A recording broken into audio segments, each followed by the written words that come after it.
Hello বন্ধুরা, কেমন আছেন? আমি আজকের সকালবেলা ছাদে চলে এসেছি। আর দেখুন কি সুন্দর ওল গাছগুলো হয়েছে না?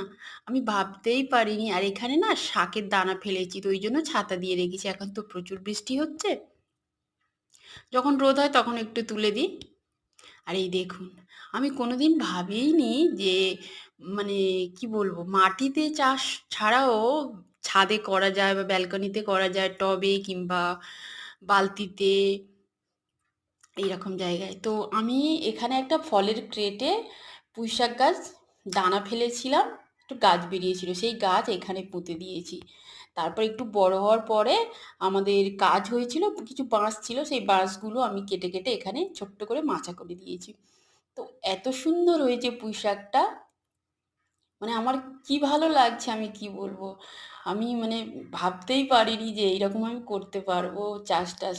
এছাড়া আরো বড়, বড় গামলাতে না আমি কলমি শাক দিয়েছি। একটা ফলের ক্রেটে আমি কলমি শাক লাগিয়েছি, দানা ফেলেছি। এত হয়, মানে ১ সপ্তাহ কি ৫-৬, হ্যাঁ ১ সপ্তাহই ধরুন, ১ সপ্তাহ অন্তর, অন্তর এত্ত বড়, বড় শাক হয়ে যায়। আর এখানে এই দেখুন কুমড়ো গাছ, এটা কিন্তু বস্তাতে রয়েছে। এখানেও মাচা করে দিয়েছি।